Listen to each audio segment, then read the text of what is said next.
1 year and 3 days after Donald Trump's second inauguration, he is receiving historically low approval ratings from the American public on every single solitary issue that once provided him a political edge.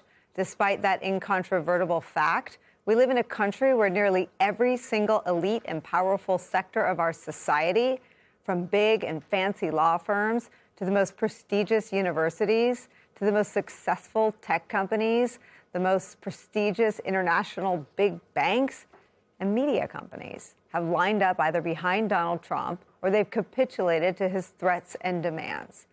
That tragic reality makes today's events and brewing drama in the city of Minneapolis an act of historic bravery. Take a look at this. These are images of an American city rising up in protest against Donald Trump and the brutality and cruelty of his administration. Thousands of people are braving a wind chill of minus 20 degrees. It's part of a coordinated day of peaceful action. This video is from earlier today. Protesters were arrested as they formed a line outside of a terminal at Minneapolis Airport. The Minneapolis Star-Tribune reports that the group consisted largely of faith leaders. You can hear them singing hymns as they were arrested. Today's protests include the local Minneapolis business community as well, which is also notable. The New York Times reports this, quote, "No work, no shopping, no dining out." Hundreds of businesses across Minnesota were expected to close, and many people vowed to pause everyday activities on Friday as part of a general strike against the Trump administration's immigration crackdown. Parts of the city seemed like a ghost town Friday morning, with many cafes and local coffee chains shuttered, signs posted in their windows expressing solidarity with the strike. Some signs read, quote, "We stand with our Somali neighbors," quote, "ICE out of Minnesota." Another read, quote, "Does ICE make you sick? Call out of work," end quote. Now, this action is happening just 3 days after the detention of a 5-year-old boy named Liam Ramos. As we reported here yesterday, Liam's school officials say that federal agents used Liam as, quote, bait, getting 5-year-old Liam Ramos to knock on the front door of his own house so that ICE could go inside and arrest other people in his home. These images have shocked the people of Minneapolis and many people outside of Minneapolis all across the country, and I'm sure around the world. They've also put the administration on the defensive. Border Patrol Commander Gregory Bavino has blamed 5-year-old Liam Ramos' family for the incident. When Greg was asked if he had any moral, legal, or ethical qualms about detaining a 5-year-old child, he said this. I didn't detain a 5-year-old, and we're going to continue with that law enforcement mission.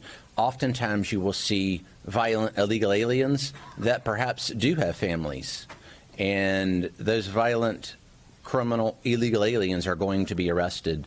I've got no qualms about making America a safer place when we arrest those illegal aliens.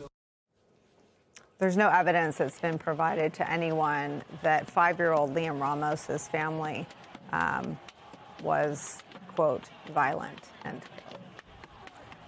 Liam Ramos and his father, both of whom are actually here legally on asylum claims, are currently at a detention center in Texas.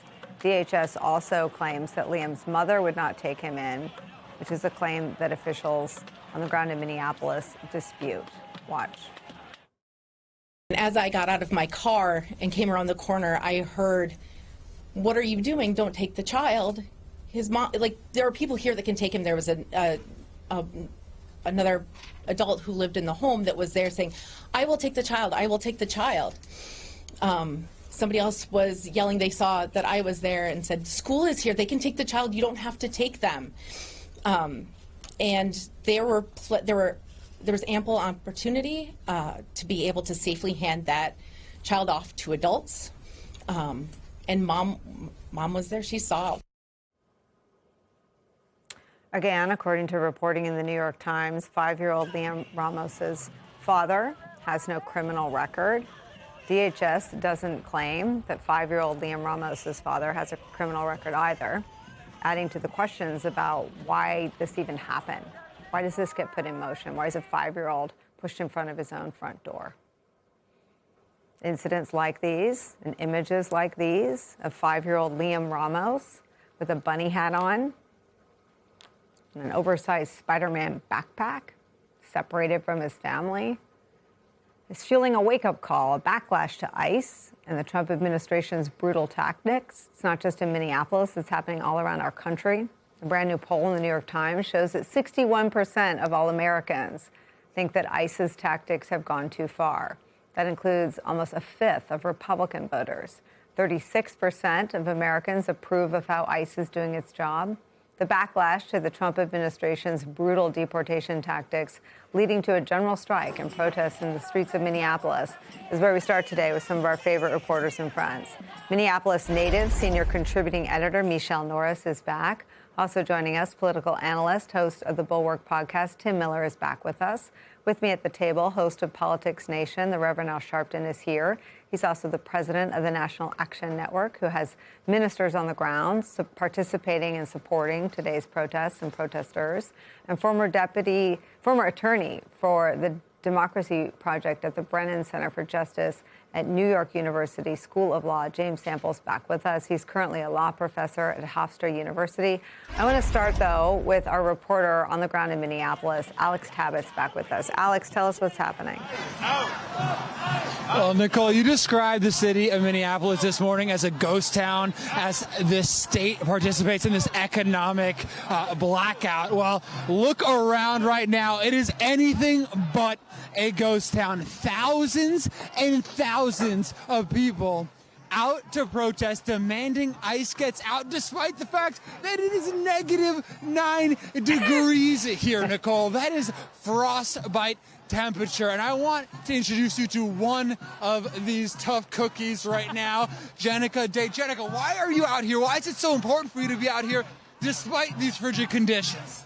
Well, first off, this is balmy. This is nothing. Grew up in Minnesota, so I think a lot of people would say the same thing. This is warm, but we're here for community. We're here to stand up for our neighbors. There are neighbors right now that can't leave the house. They can't go to their jobs. They can't even pay rent. They can't buy their groceries. So we can be out here protesting. We can be out here buying groceries for them. So this is why we're out here. This is why you see thousands of people. This is not a ghost town. We are out here for community. This is Minnesota. And Jenica, you mentioned the community. The community's been through so much in the last 7 weeks, Yes. from the president calling this smell like diaspora garbage, to launching this immigration crackdown, to the shooting and the killing of Renee Good. And now we have this little boy, Liam Ramos, 5 years old, detained. Right. I mean, how does it feel to be a citizen of Minneapolis, a Minnesotan right now, with all of this happening right now? You know, you're angry, right? But we're a resilient community. From George Floyd to Annunciation, we've been through it. And we are a resilient community. We're angry, but this is what we do when we're angry. We show up for community.